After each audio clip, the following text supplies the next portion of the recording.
Shalom, jumpa lagi di Klavos Malamoy. Lewat kesempatan ini saya akan membagi bagian kebenaran firman Tuhan. Sekarang ini saya ada di Resort Saoka dan lewat tempat yang begini indah, marilah kita menyimak bagian kebenaran firman Tuhan yang saya akan bagikan bagi saudara sekalian. Namun sebelumnya mari kita bersatu di dalam doa. Mari kita berdoa.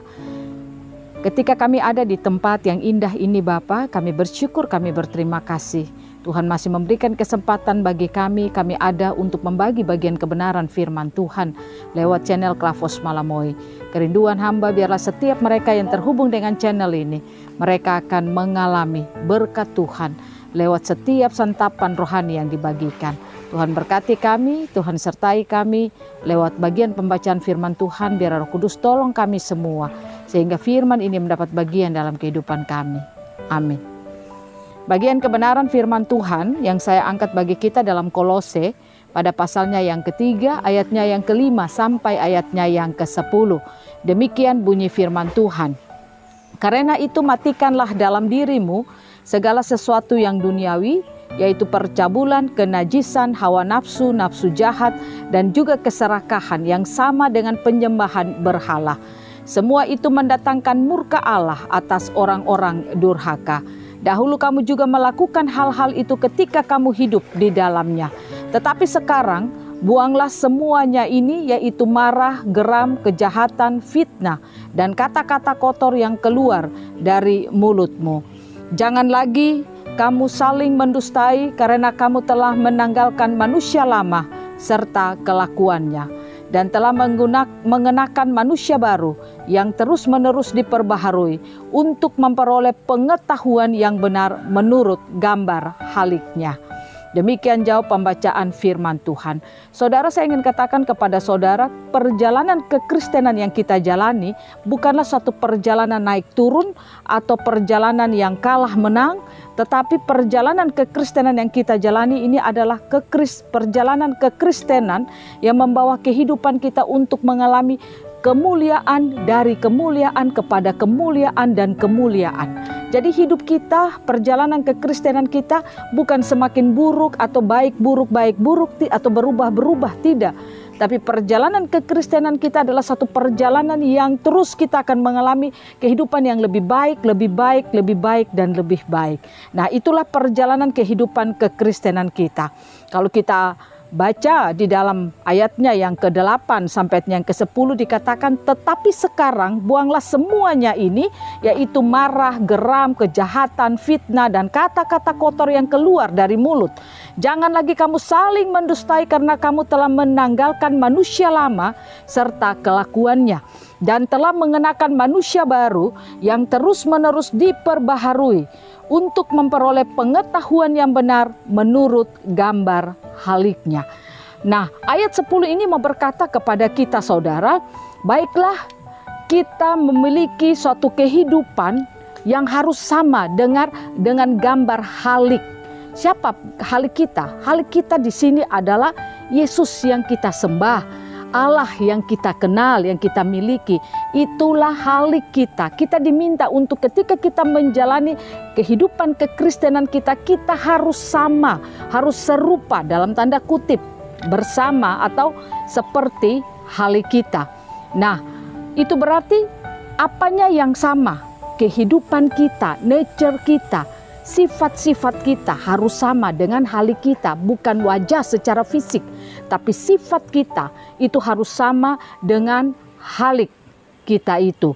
Nah, oleh karena itu saudara, ayat 10 dikatakan kepada kita, dan kenakanlah manusia baru yang terus-menerus diperbaharui.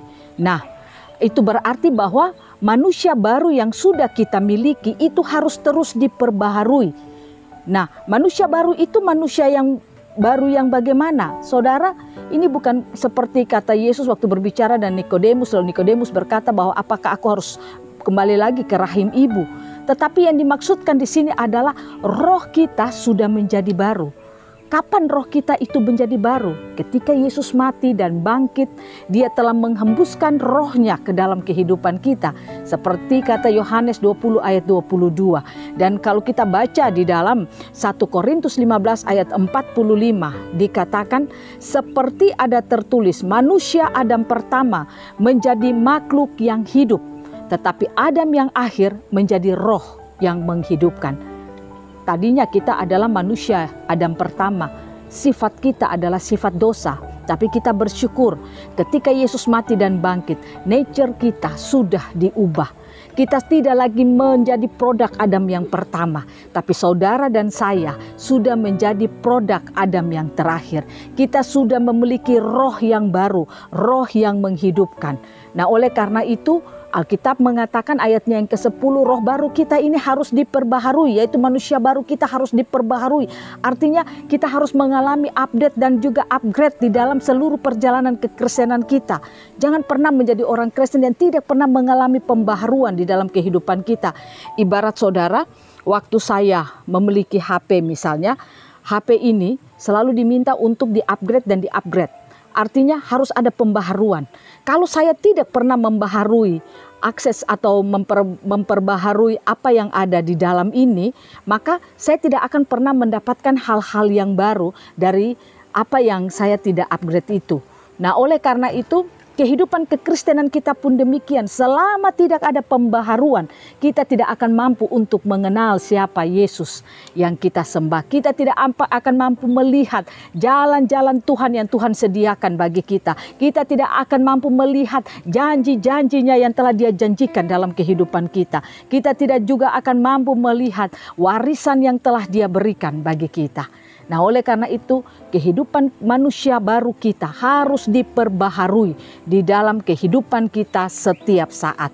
Dengan memperbaharuinya, maka seperti tadi saya katakan, kita akan mengenal Kristus itu lebih baik. Kita akan tahu kekristenan kita, kemana kita pergi, apa tujuan kita kemana, dan apa yang harus kita lakukan. Kita akan tahu semuanya itu. Nah, banyak kali kita menjalankan kekristenan kita, kita tidak mau hidup kita untuk terus diupdate dan diupgrade. Itulah yang membuat sehingga kita tidak bisa melihat janji-janji Tuhan.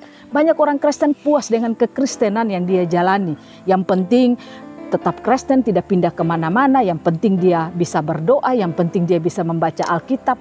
Tanpa itu disingkapkan pun dia merasa itu biasa. Nah, itulah yang membuat sehingga hidup kekristenan kita itu tidak pernah berubah. Firman didengarkan tapi tidak pernah dilakukan.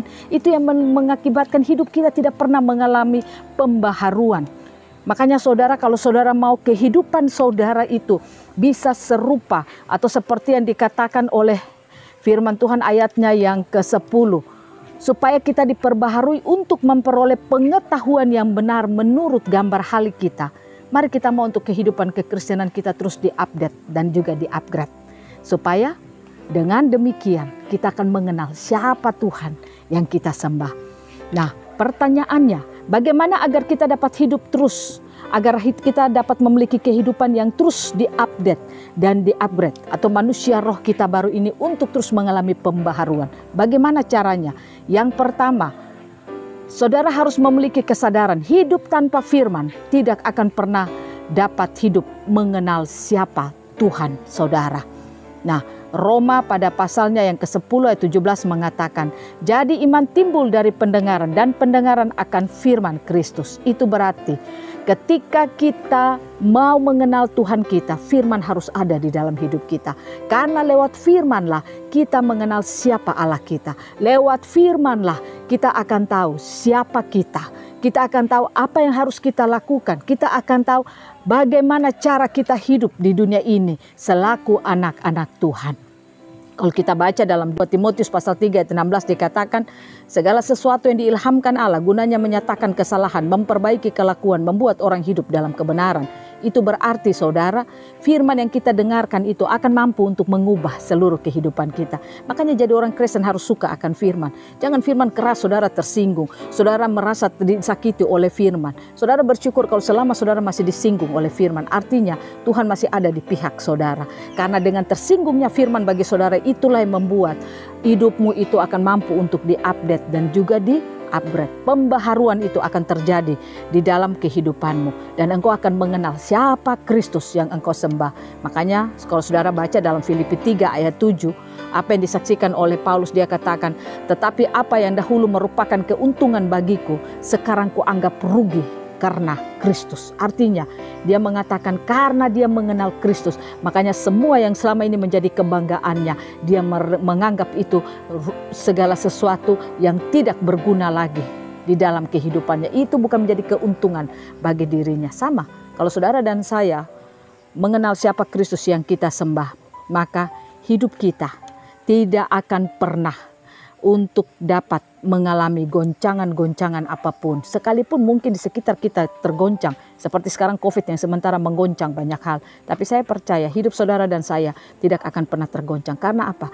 Kita memiliki roh Kristus, kita juga memiliki pengenalan kepada Kristus yang kita sembah. Yang kedua, dengan cara apakah saudara bisa terus mengupdate dan mengupgrade hidup saudara? Yang kedua, mau memberi hidup dibentuk oleh firman yang kita dengar. Jadi tidak saja terima firman, tapi membiarkan hidup kita untuk dibentuk oleh firman. Kalau Ibrani pasal 5 ayat 12 katakan, sebab sekalipun kamu ditinjau dari sudut waktu sudah seharusnya menjadi pengajar, kamu masih perlu lagi diajarkan asas-asas pokok dari pernyataan Allah. Dan kamu masih memerlukan susu, bukan makan makanan keras. Ayat 13, sebab barang siapa masih memerlukan susu, ia tidak memahami ajaran tentang kebenaran, sebab ia adalah anak kecil. Ayat 14, tetapi makanan keras adalah untuk orang-orang dewasa, yang karena mempunyai panca indera yang terlatih untuk membedakan yang baik daripada yang jahat. Nah, ayat ini mau mengatakan kepada saudara dan saya, mau mengingatkan kepada kita bahwa firman Tuhan itu baik di dalam kehidupan kita. Saudara harus suka makan makanan keras, jangan suka minum susu. Makan makanan keras dan minum susu di sini menggambarkan tentang firman yang kita dengar. Banyak orang Kristen tidak suka mendengarkan firman yang menegur hidupnya, mengoreksi dia, menegur dia. Dia lebih suka firman yang menghibur dia, bagaimana diberkati, bagaimana supaya hidupnya berkelimpahan. Saya katakan bagi saudara, tanpa ada perubahan dalam hidupmu, hidupmu tidak akan pernah mengalami berkat Tuhan. Kalau ada perubahan dalam hidupmu, maka berkat Tuhan akan mengalir di dalam seluruh kehidupanmu. Makanya dikatakan kita harus mau untuk makan makanan keras. Perubahan-perubahan itulah yang membuat hidup kita akan mengalami sukacita.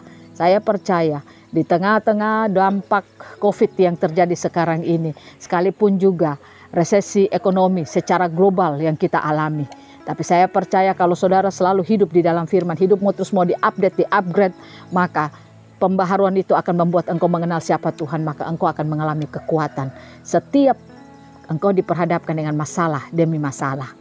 Oleh karena itu saudara, biarlah firman Tuhan ini akan terus ada di dalam hidupmu, memampukan engkau untuk selalu berkata benar kepada Tuhan lewat situasi dan kondisi yang engkau alami. Engkau mampu mengucap syukur kepada Tuhan atas apa yang engkau alami dalam hidupmu.